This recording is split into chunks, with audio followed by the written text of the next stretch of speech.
Hello, my name is Milk Mouse. Welcome to my channel. This is my first video, so it's not gonna look or sound the way I want it to, and I'll probably do a proper channel introduction later. But I really wanted to get this video done first because it's mid-February and I want to talk about the books I read in January, before this month is over at least. Um, I've gotten back into reading the past several months after not reading that much during high school. And I've been really liking it, and I've been reading lots, and I've been having a lovely time doing it. I really enjoy tracking what I read on Goodreads and stuff. So I thought it'd be fun to do a little booktube channel because I really like watching a lot of booktube videos. Unfortunately, I'm not very comfortable with having my face on camera or anything, but I feel like I need to have some sort of movement on screen. So here's some gameplay. Um, I'll always make sure that it's pretty easy to look at gameplay, and I'll never have anything on screen that's necessary to look at. So if you do want this just on in the background as a podcast, then you can do that. But I feel weird having nothing on screen. Um, so yeah, I really like the show book talk videos where it's just someone talking in their room and stuff, and that's what I kind of want to do. Um, a lot of videos and over edited videos can kind of overstimulate me and stuff. Um, so I want to have very relaxed videos. There'll never be any over editing or sudden noises or anything. Just me talking. I might do background music. I don't know. I haven't decided. But yeah, it'll just be me talking in my little gameplay screen. Um, and I'll maybe put book titles and stuff on screen, but I'll always say everything out loud that's necessary. So yeah. Okay, let me actually start now. In January, I read 9 books.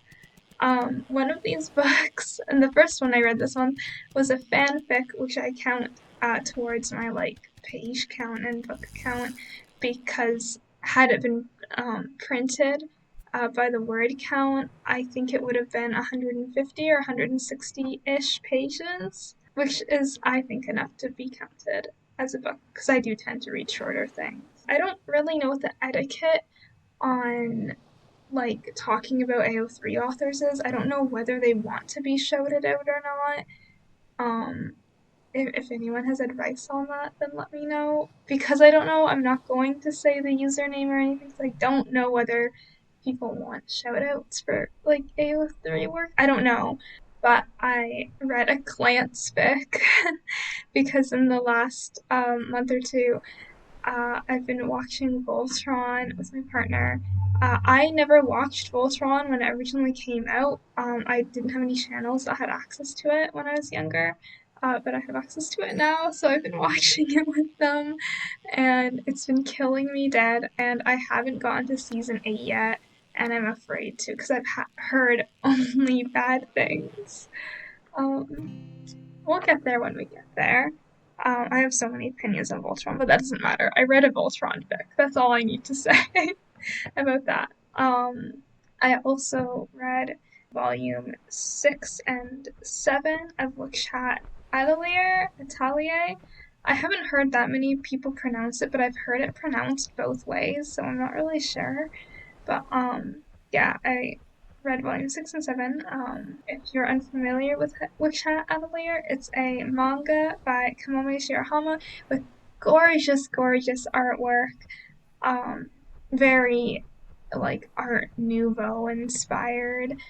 The fashion is just beautiful too. The character designs and the character interactions as well. Everything about it is so wonderful. It's largely about magic and creativity.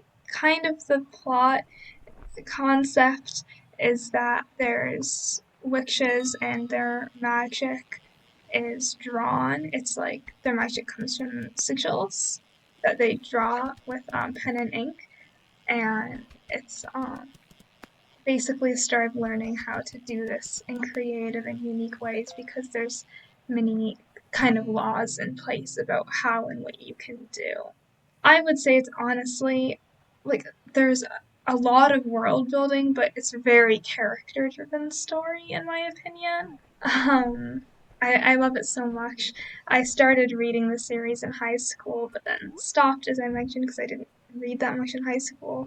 But now that I've gone back into it, I'm on book 7, and I'm very excited to get the next ones. I'm in a queer literature class this semester in my university, so I have to read a book a week for that class. The first book that I had to read for that class is Gender Failure by Evan Coyote and Ray Spoon. I was not that big of a fan of this book, honestly. I thought it was fine. It was written in the kind of stream of consciousness style, which I'm never a big fan of. It doesn't. I prefer things that are written a little bit more eloquently. I thought that this book had interesting ideas and concepts, but didn't really engage with them in ways that I felt were very meaningful.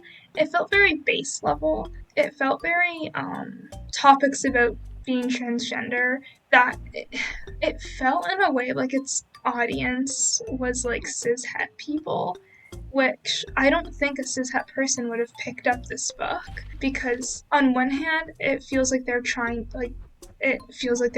to other trans people, but on the other hand they over explain like certain terminology and it like doesn't really trust the reader to understand what they're talking about a lot of the time. So it felt like it didn't trust its reader, or that it was assuming that its reader is cishet, which I don't. It felt like this book didn't really know what its target audience was, and I don't know what its target audience was, honestly. I feel like this book would be a good like introduction to what being trans is like, but it didn't feel all that explorative in the way that maybe it thought it was being. I also felt that some of the writing felt a little pretentious to me. Uh, Contrasting that, the second book I have read for that class is She of the Mountains by Vivek Shraya, which was so gorgeously written. I really, really adored this book. It follows a character. It follows like the life of this character who struggles with identity and relationships and their sexuality, especially. He comes out as gay, but then ends up falling for a girl. But doesn't want to make like that doesn't make him less queer in a lot of ways. I certainly understand this because I have a certain friend who went through this exact arc, so it felt very true to reality.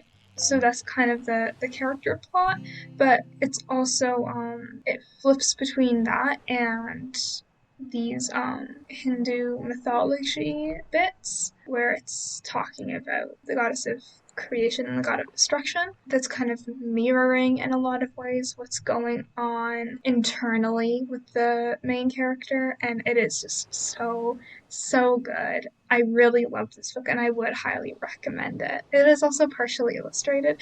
It's not in print anymore, but I do know that some libraries still carry it. I would really recommend seeking it out.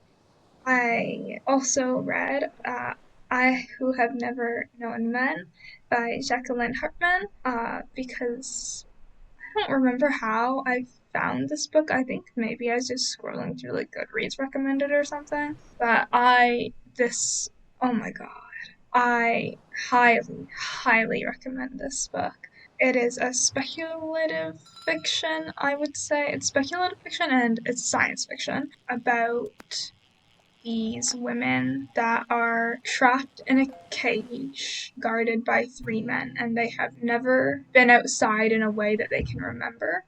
And the main character has never ever been outside and has been raised in this cage. All of the other women have been taken into this cage but remember nothing of the outside world, so none of them know where they are. All they know is that they live in this cage. And the book follows them as they learn more about their world, but also they never truly learn certain things. It's kind of hard to explain the plot of this without greatly spoiling it, but yeah, you follow them as they learn and experience the world that they are in. Next, I read What We See When We Read by Peter Mendelsund. I thought this book was cool. I had originally got it for a class that I had last year because he recommended getting a physical copy, so I did, but we never actually ended up reading it in that class, unfortunately, just because of the way time worked out and stuff and what he ended up doing. So I decided to just read it. It seems like a long book, but it is mostly illustration and it's very artsy. And I thought it was interesting and cool.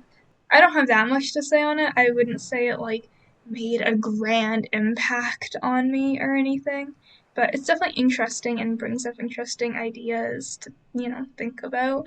And like the way, like as a book, like the artistry of it is very like nice. I then read Thunderbolt Fantasy Volume 1 by Jen Urobuchi and Yu Sakuma. Wow. I don't think I'll be reading Volume 2. um, I don't think that this book was, like, bad by any means, but I don't think it was that good either. But, I had originally picked it up from a used bookstore that's near me because the cover looked cool and it seemed silly, and the cover is cool. And you know what? It is silly. I got what I I got what I asked for, quite honestly. The story is, not all that interesting. And the pacing is what really got to me. It's every single chapter is, hi, this is my name, this is where I'm from, this is what I do. Oh my god, hi, I guess. This is my name and this is where I'm from.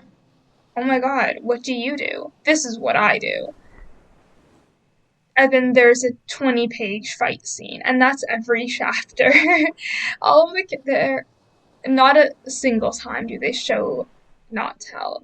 All of the characters say everything, and the characterization of these characters is so inconsistent. The main guy, I forget everyone's name, the main guy is supposed to come across, I think, as this like nonchalant, mysterious, cool, dressed in black guy. But then, like, sometimes he cares a lot, and I don't know, he like flips between caring so much and not caring at all. And he wants to be Spike Cowboy Bebop, but he isn't him. And the last thing I read this month, again for my class, we did not end it on a strong note. I read Monk and Robot, A Palm for the Wild Bill by Becky Chambers. I was a fan of this book. I thought it was fine. I don't think it was like bad or anything. It's just not the type of thing that I like. I really am not a fan of cozy fantasy or anything. I'm really not into cozy games or anything. I get sorry, I took a drink. I get where this book is like coming from and that it's supposed to be kind of idealistic and nice and pleasant. I don't really like nice and pleasant books all that much. I like things that are a bit more sad. I like my angst, okay? I know I didn't delve into what my Klance fanfic was, but it was angst, okay? And this didn't have that, and also I found the world building wasn't all that awesome for a book that was trying to kind of focus on the environment of the story. It didn't feel like it was doing that all that well. The plot of the book is that it's following a tea monk, which is someone who I again forget. Dex. Dex is the main character. It follows Dex, who is a tea monk, which is someone who essentially provides tea and conversation to people of various communities, which is a very sweet job. Like, it's very cute, it's very sweet. And then they feel very unfulfilled, and so they decide to kind of go on their own adventure, kind of off the beaten path, quite literally. And they run into a robot. Humans and robots have separated from each other, so this is the first human robot contact that has happened in like since humans and robots kind of split off from each other. I should mention it's like very solar punk vibed. Yeah, so it's a lot of conversations about like humanity and humans versus robots. But all of the themes honestly feel so surfacey.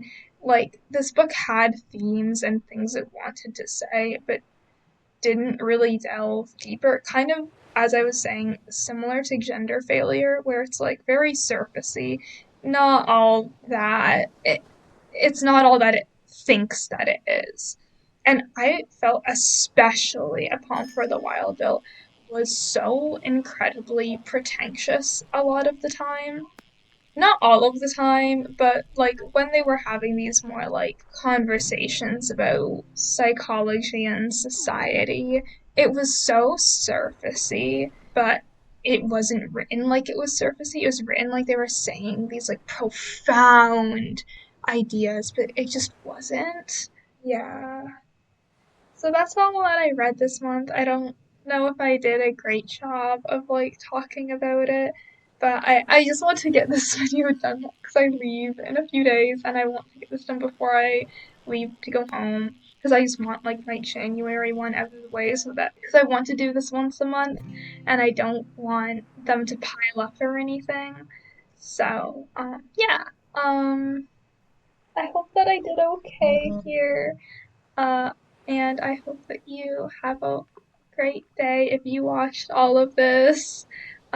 Again, my next videos will look and sound better. I want to make a nice little like framing and maybe a little character icon um, for my gameplay. And yeah, and I'll get a better mic. I just don't have one right now, but I have one at home, and I will be visiting home, so I can pick it up when I do that.